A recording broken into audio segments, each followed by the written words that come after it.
I am obsessed, and I'm so excited.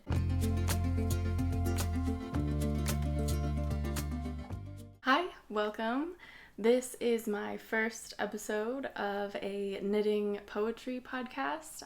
For now, I'm calling it Woolen Words. I'm really excited. Thank you for joining me. I have a lot to cover, so I guess let's just hop right in. So to start off, I'll talk about my finished objects. I don't have them with me. I sent them all off to my mom because she was giving them away in a baby shower. But I do have pictures, and I'll insert the pictures here. There was a raccoon, there was a beaver, a rabbit, all these little stuffed animals, a deer. I don't even remember all of them, but they're gonna be on screen so you can see them. And these are all things that I crocheted, and I made them for my mom's friends who were having a baby, and they're just so cute and adorable. I can't get enough of them. I love making them for people. I was selling them for a little bit. Every once in a while, I'll get a little order here and there, and that's so fun for me. But that's the only thing that I've finished recently. So I had this really cool idea of, while I'm showing you all of my knitting, talking about my finished objects and my works in progress and my acquisitions, I would also share with you my love for poetry, my love for words, stories, books, what have you, especially poetry. Poetry has been a newfound love for me. I've always loved poetry, but I've recently, over the past almost year, I've just been furiously writing poetry. And for a good probably 6 months, that was basically all I was doing with my free time, was just, like I said, furiously writing poetry at a very high speed, just frantically getting every thought that I've ever had out into a poem. And it's been so fun and so helpful for me just in my life. And I figured I needed a space to talk about this. I don't have a lot of yarn friends. I don't have a lot of knitting and crochet friends. I also don't have a lot of people to talk about poetry with. I do know other people who write poetry, but we don't just sit around and talk about poetry and our love for poetry. So I figured I wanted to start making videos so I can talk to somebody about it. And I hope that you'll sit and listen to these little interspersed nuggets of poetry, along with the knitting that we all love. But yeah, for each category, finished objects, I'll also talk about how many poems I've been writing lately, or how many poems I've finished, or maybe even share a few with you guys. I don't know, we'll see. But, ooh, I'm sorry, my ankle keeps popping. That is loud. But this week, I guess the last 2 weeks, week and a half or so, I have written 2 poems. I think I wrote one shortly before that, but I don't really remember exactly when it was. So we'll call it, I finished 2 poems in the last about 2 weeks. And one of them was from our camping trip. It was actually my first time camping in a tent on the ground by ourselves. And it was really, really fun. It was exhausting, but it was so much fun. And at the end of our trip, when we were almost ready to go, I just was sitting there. Ben was doing a little bit of fishing. My husband was doing a little bit of fishing, and I just really wanted to write a poem about a first-time experience. And, this first-time experience for me was camping, but the poem itself is not specific to camping. It's just about the joy of firsts. And that might be what I end up calling it, the joy of firsts. I'm not sure. I never title my poems until I feel like I need to, or feel like I've found a really good title. Titles are hard, but yeah, I did write that one. The other one, to be honest, it was a poem that I thought of as I was falling asleep one night, and I just popped up with my phone and I was like falling asleep typing the poem into my notes app. I have like this mile-long notes app in my phone of just poem drafts that I just keep a running draft of all of my poems. But it was just an image that I got in my head of this person's face that had just really been weathered and been through a lot, and you just see everything that they have gone through on their face. And I wrote a poem about that, capturing what I saw in my head, what images popped up for me. I guess like a little vignette or a little snapshot.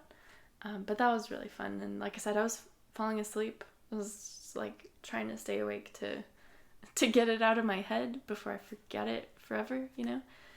I've woken up in the middle of the night with words from my dream just like on repeat, and I have to like get up and write them down before they're gone forever, before I forget them.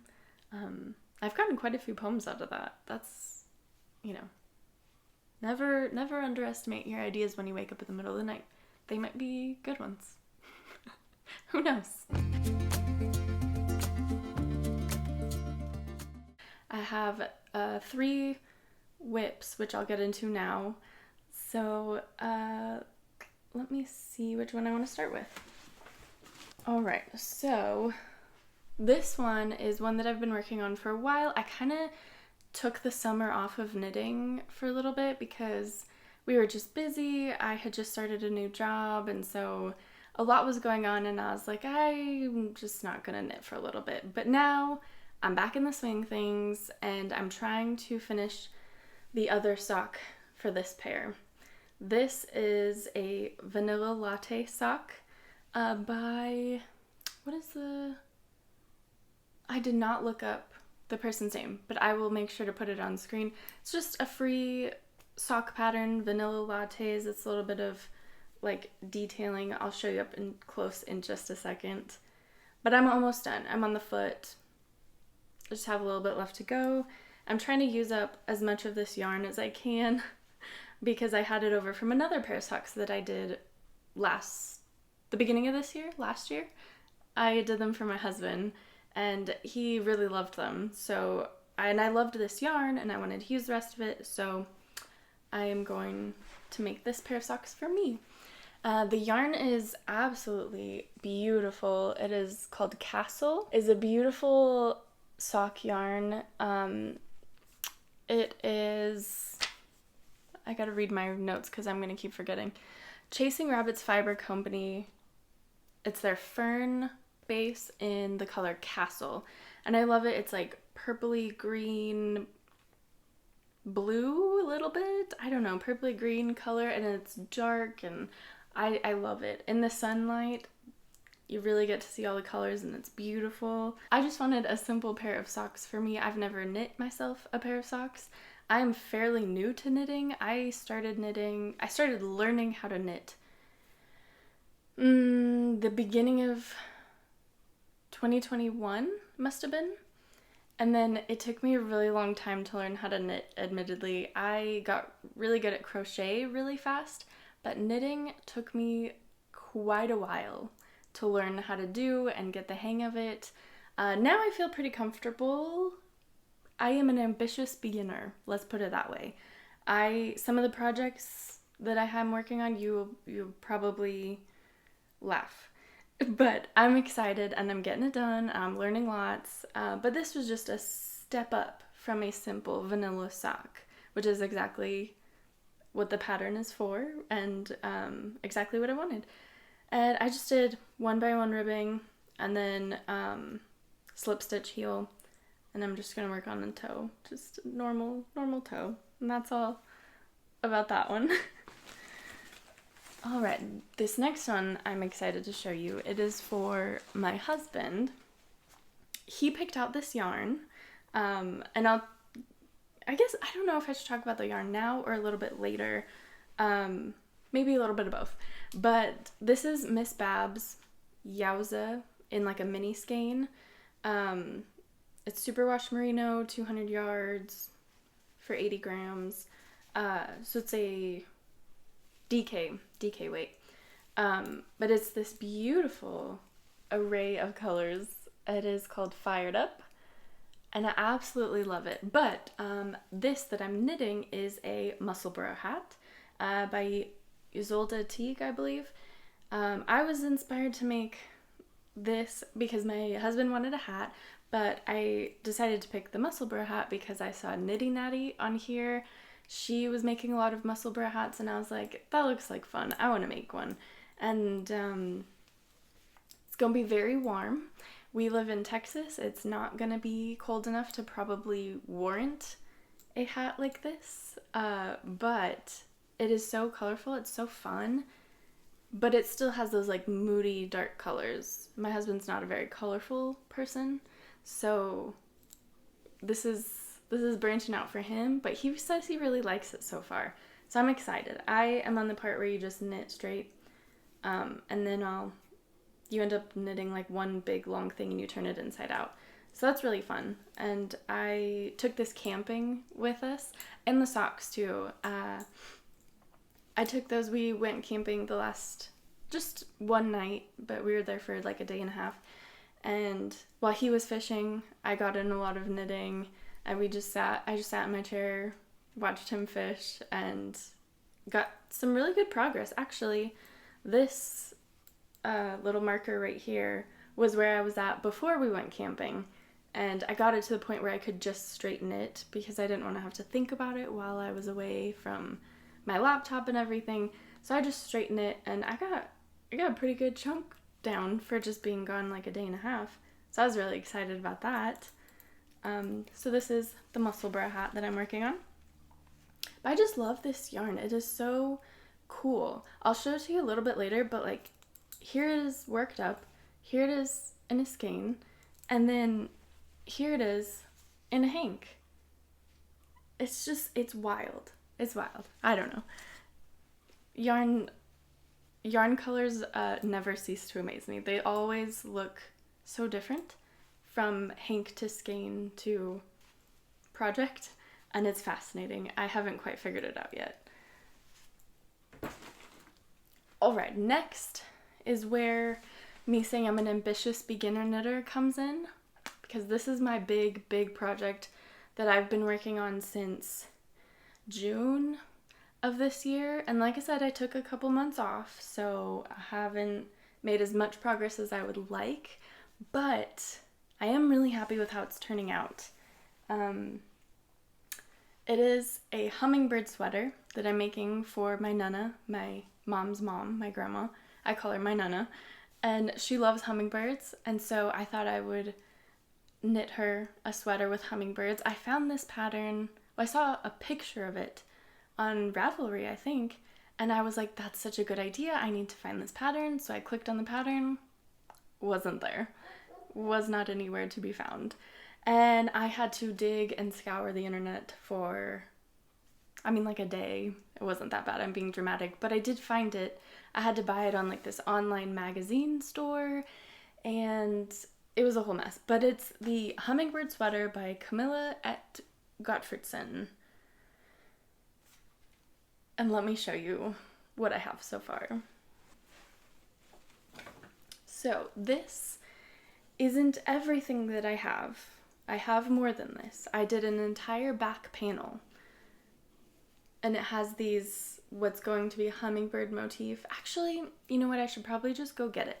But let me just show you this for a little bit. There's some ribbing on the bottom, and then you work it flat. I've never made a sweater before, so I know some people really hate working sweaters flat, but this is my only experience working a sweater, so I can't complain so far. I'm just working it on some circular needles. I think these are 3.5 millimeters, US 4.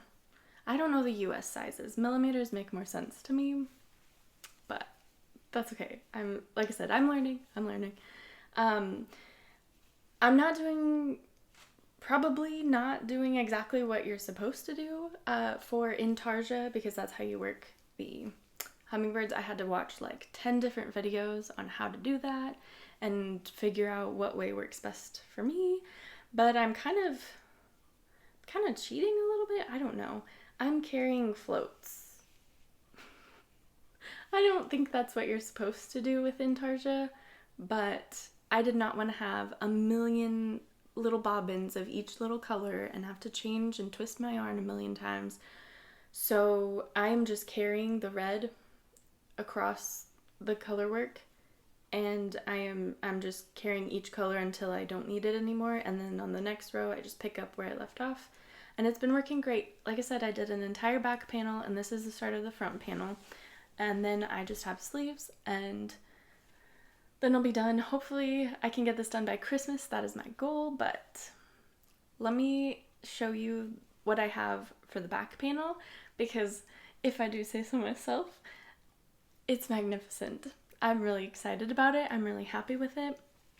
And plus, I can show you a little bit closer up about the hummingbirds and all the color work and stuff. I'll be right back. Okay, I'm back. So this is the back panel. I don't even know how much of it you can see, but I'll just give you a good overview. This is some really cool, I had never done anything like this, but some really cool, I guess, color work. Just mainly stripes. I don't know. It alternates colors in the, I literally just followed the pattern. I don't know. I don't know what I'm talking about. I don't know what I'm doing, but I'm having fun. Can you tell? All right. So these are the hummingbirds. Let me see if I can show you really well. I'm trying to show you like all of it at once. And like I said, they're not perfect. They're probably not done how you're supposed to. Let me show you my floats back here. I'm pretty happy with it. You know, for my first ever sweater, my first ever color work, my first ever intarsia color work, I think it's coming out pretty well. Now you might be thinking, this is not a full hummingbird, you're missing a little bit. That's because I am going to duplicate stitch, embroider the rest of the details afterwards. That was what was recommended in the pattern, and also it cut down on the amount of colors that I needed for all of this. So, I'll show you pictures of like what the pattern is and kind of how it's gonna look. But there's also hummingbirds on the sleeves, so that'll be fun. And there's also the stripy color work on the bottom of the sleeve, so it's like ribbing, and then the stripes, and then the hummingbirds, and then the shaping. So that's gonna be fun. It is nice though, because at the bottom, you know, you have the ribbing, you start with the ribbing, and then for the front and back, you have the hummingbirds, which is, you're in for the long haul at that point, you know? But then you have a little break of just stockinette, and then you go into this fun color work, which goes so fast because it's so interesting and there's so many colors, and you're just like, there's lots of like slip stitch details. It's really fun. And I like the colors that I chose. I almost did like a riff, not a riff, I almost copied the colors from the pattern, but I had to switch green and blue.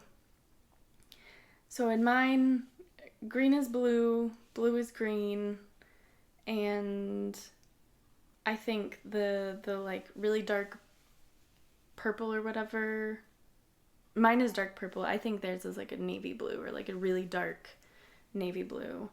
But yeah, that's what I could find. Oh, by the way, I should probably tell you what yarn I'm using.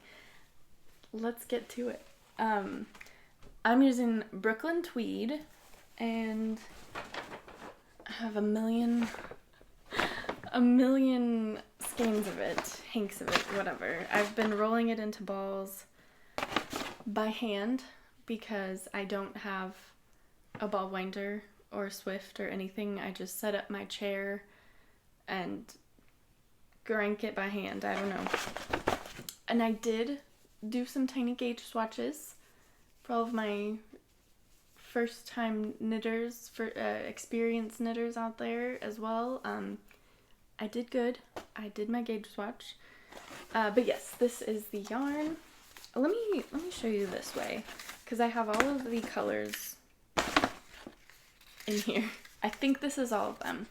I will definitely link my Ravelry down below, because I do have a project page for this, and I did list all the colors.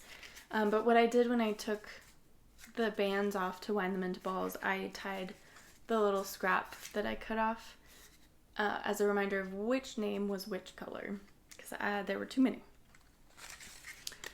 So it is the Brooklyn Tweed Pierre, and it is 100% American merino wool from Brooklyn Tweed. It's a fingering weight sweater, fingering weight, color work, intarsia, all the things for my very first sweater. Knit flat.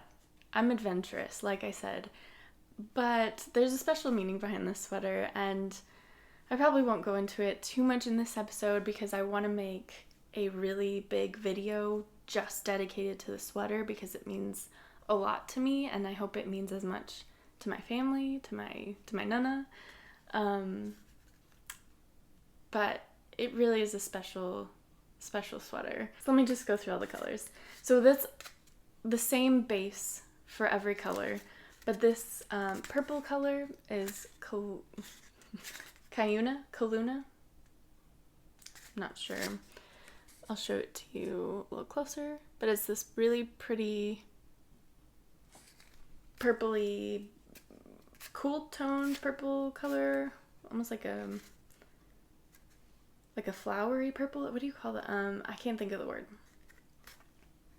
But yes, it's purple. The hummingbirds are in this beautiful green color that is called Aurora. I hope you can see that. Oh, probably not. Aurora. Maybe, there we go. So it is just a really pretty, I want to say like a seafoam green, but like a dark seafoam green kind of color. I hope you could see this one okay too. I'll show it again just in case, but the lighting is a little bit funky going in and out here.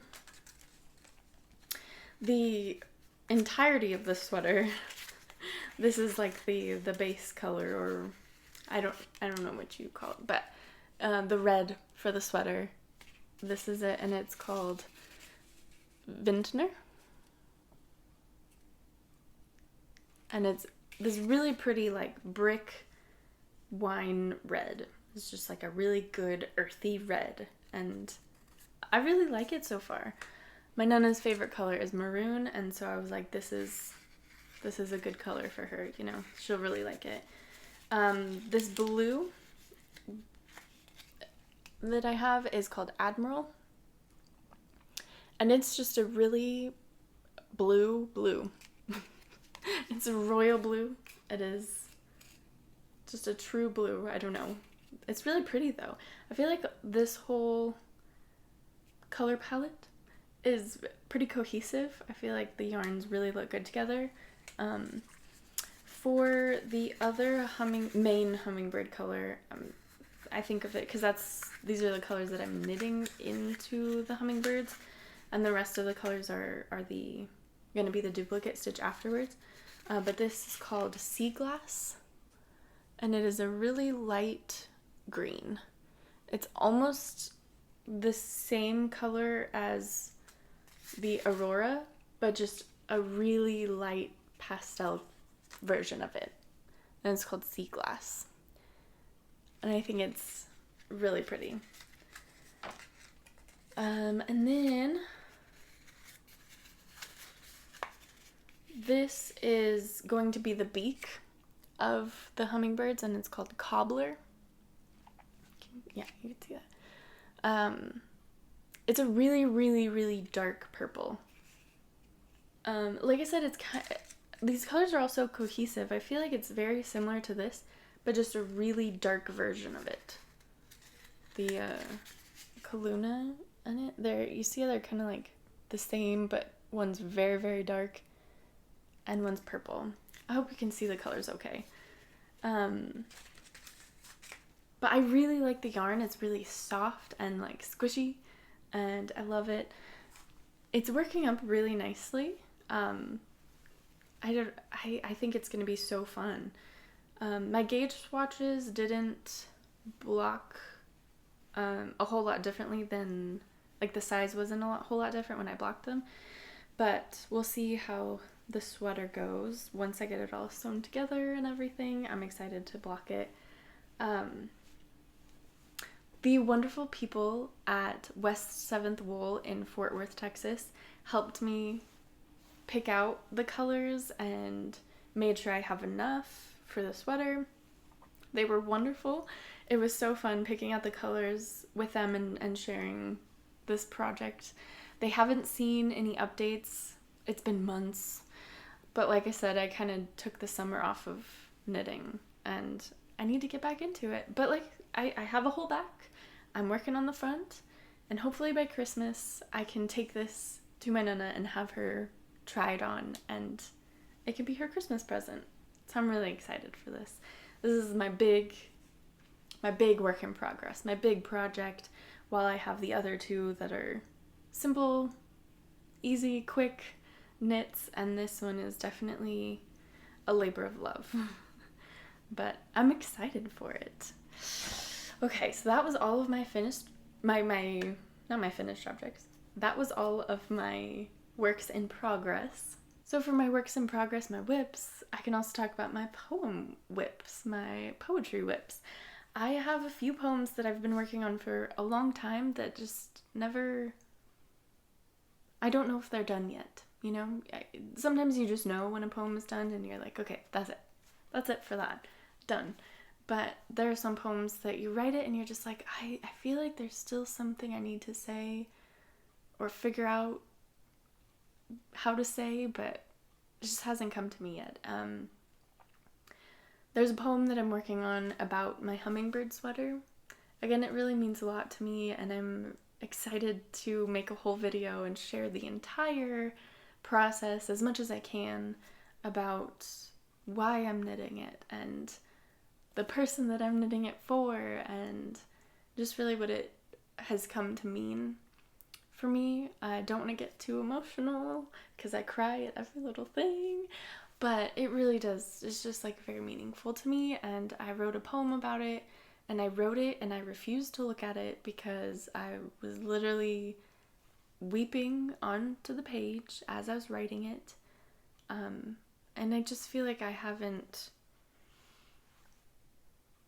had a chance to really get back into that space to write it or revise it. You know, it's emotional. It takes a toll. It's a lot. But eventually I'll probably finish that poem and maybe expand on it. I don't know. But it's a poem basically describing my Nana and the person that she is, and trying to get across her personality in a poem, but also talking about what she means to me and what this sweater, what I hope this sweater could mean to her. Okay, I'm gonna start crying if I talk any more about it, so I'm just gonna move on. Now I kind of wanted to go into some acquisitions, things that I got, because recently, I guess a few weekends ago now, was DFW Fiber Fest, and it was my first time getting to go. I didn't get to go to all of it.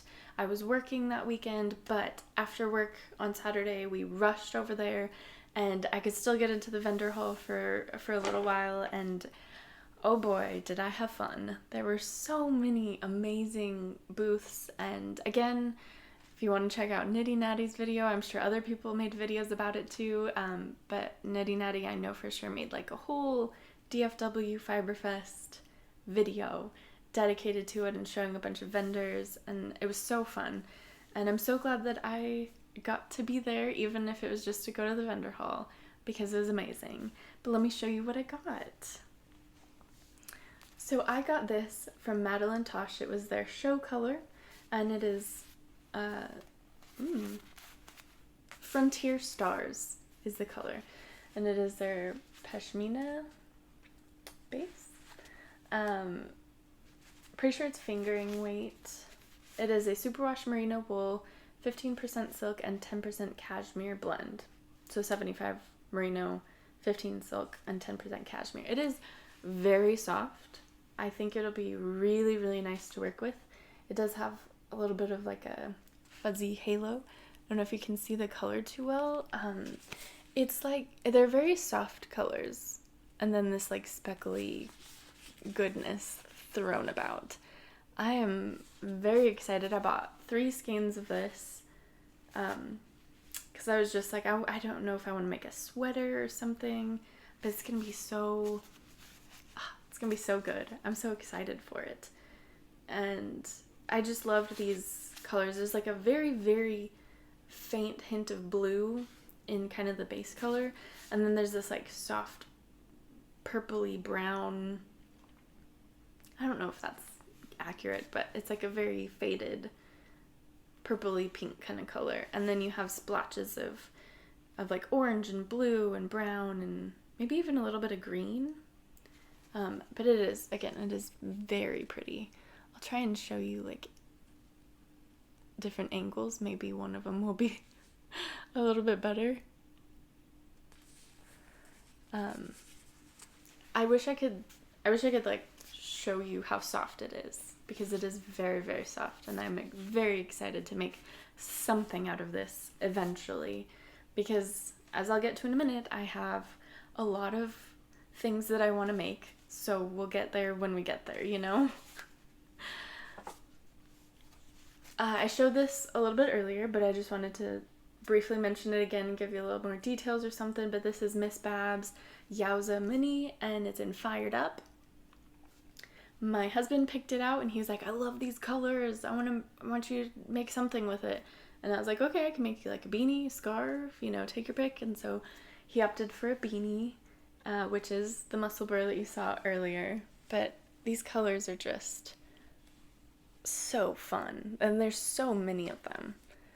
And I love the difference between Hank to Skein to Project.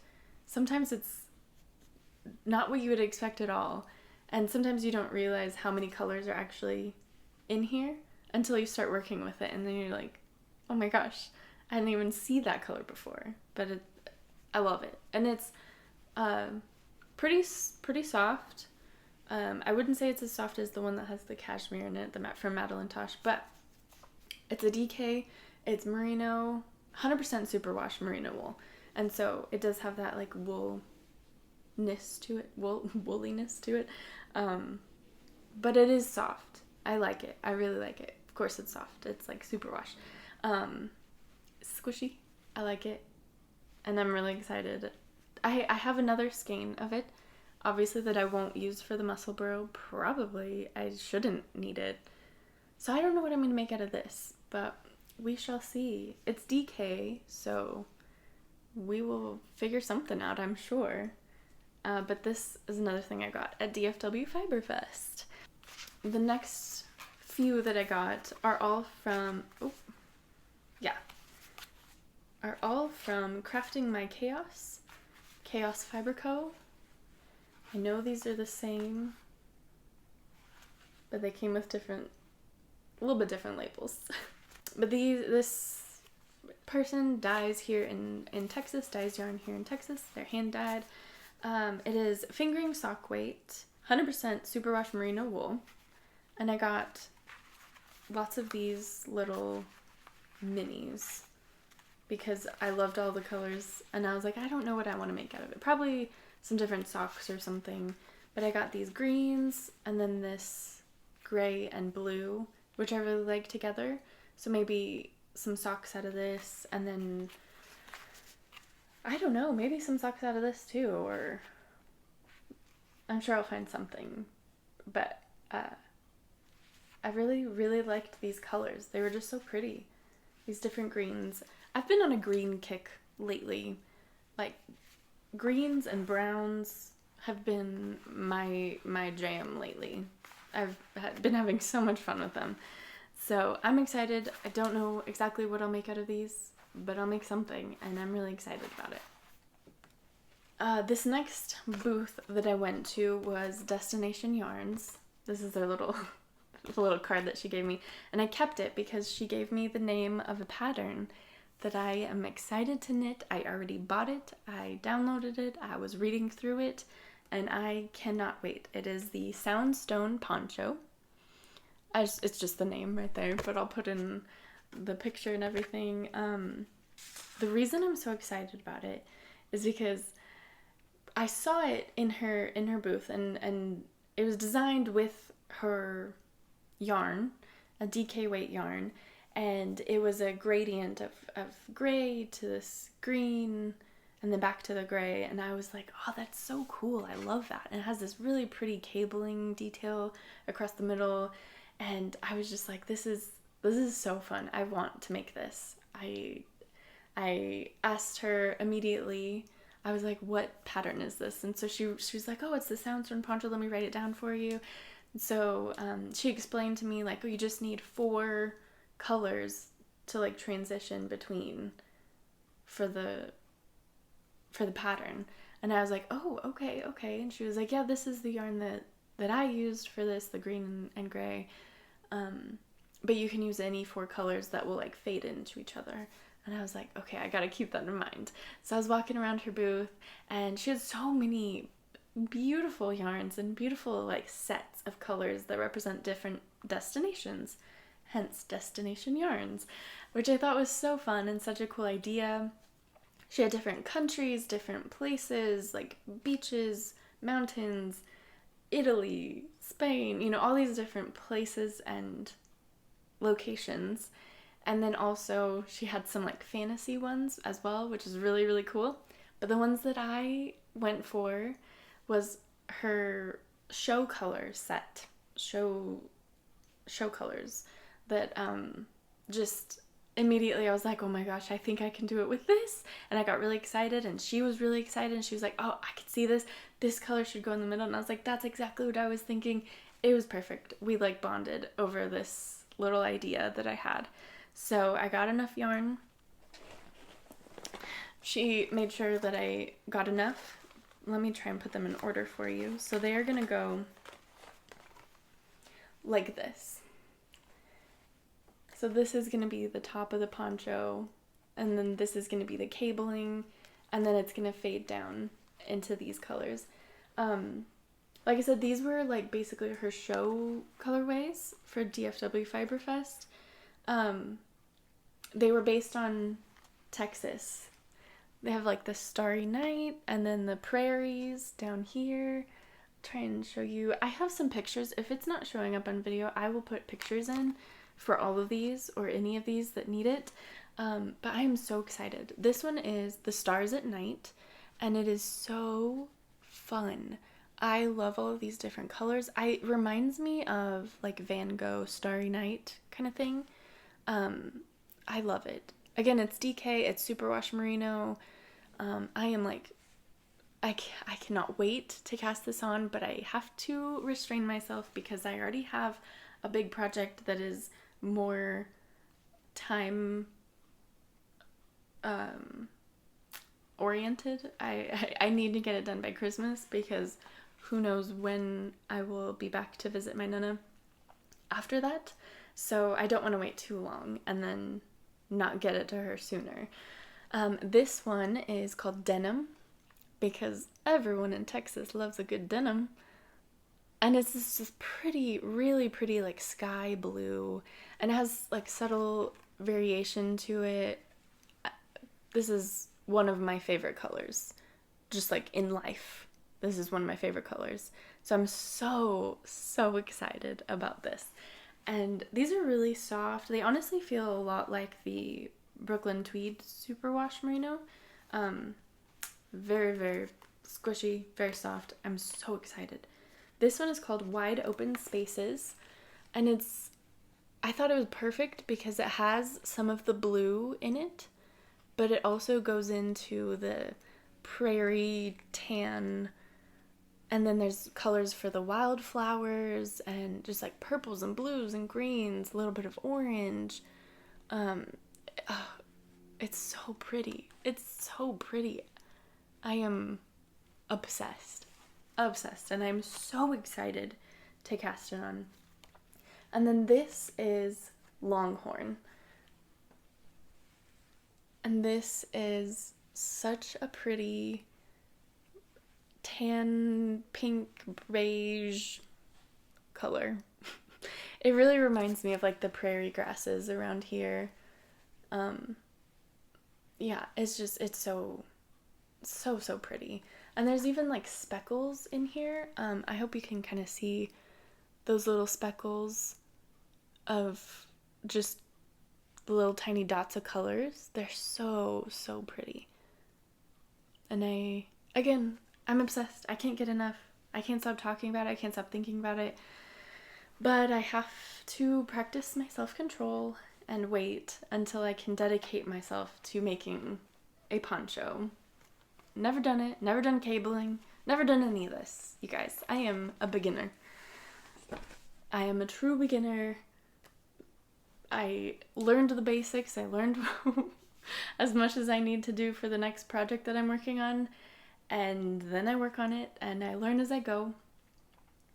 If I come into problems, then I furiously search Google and YouTube until I can find a solution.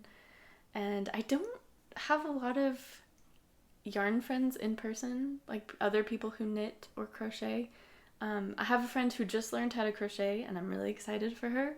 I hope she is making lots of things. I hope she gets to it. But yeah, I don't have someone to like show me in person, like, hey, this is how you do this. Or, I could definitely go to the local yarn stores here, which I definitely have. But they're a bit of a drive for me, so I don't just pop in there every once in a while to be like, hey, I got stuck. How do I do this? So YouTube has been my best friend. I think for the most part, those are my acquisitions. I can show you some really cool. I got this sticker from Madeline Tosh, DFW Fiberfest. They just put it in my bag, and I thought it was a cool sticker, so I kept it. And then I got this from Miss Babs. It actually came with a little stitch marker tied to the top of this in that little hole. But I thought this would make a really cute little bookmark. And it just says thank you. And it has all their information on the back too, but I think that was just such a pretty little thing to add into their things. And like I don't know if I've been talking about this enough, but I read a lot of books. And so bookmarks I'm always in need of bookmarks. You can never have too many. This is nothing. I don't know why I brought that. I bought some cable stitch holders for the cabling that I will need to learn how to do in the Soundstone poncho. I'm really excited about that. I had bought some 60-inch circulars. These were 3.75 millimeters. It's actually what I ended up using for the Musselburgh hat. I definitely don't need 60-inch cord, but I'm just doing magic loop, so I'm making it work. I have to pull through a really long cord, but it works. You do what you gotta do, And eventually I will get myself a set of interchangeable needles, but we're just not there yet. I just have to do it. I have to prioritize the things that I want to buy for knitting and crochet, because I have a lot. These are also 60-inch, and these are also 60-inch. I bought them for the Soundstone poncho. I got 6mm and 5mm, US 8 and 10. The 3.75 is US 5. I go by millimeters. They make more sense to me. They're more, in my head, they're more like consistently, like I remember them. So I go by millimeters. I know a lot of people go by US sizes, and I always have to look up and convert because I don't know why. They just don't stick with me. I just don't. I have no concept of what a US 2 is, you know. Anyway, on a little tangent there, on a little rambling. All right, let's see where I'm at. I did that. Talked about that. Sweet. I guess I'll also show you guys. This is my poetry book. I have a few notebooks that I write poetry in, but this is the one that I take them and I write them in pen when they're done. And I am currently halfway through the notebook. The bookmark is just, I think, pretty much exactly halfway through the notebook. And I have a poem on every page. I didn't do like both sides of the page. I basically just did. Oh man, I forgot about some of these. I will go back every once in a while and like read some of my poems, and I'm like, oh man, I forgot about that. I kind of like that. And I feel so proud, and it's so fun to go back and look at something that you've made and just be proud of it, you know? It's such a cool feeling, and I'm really happy that I started writing poetry because it's meant a lot to me. And it's made me feel very accomplished. Every time I write a poem, I'm like, okay, if I do nothing else for the day, I did that. And that's a pretty cool thing. So I guess for acquisitions when it comes to poetry, I just wanted to share with you some like poems or songs, words that have meant a lot to me lately or in the past, you know, however long it's been since the last time I did this. So I guess since this is the first episode of the podcast, I'll just give you a few of my like all-time favorite poems or songs.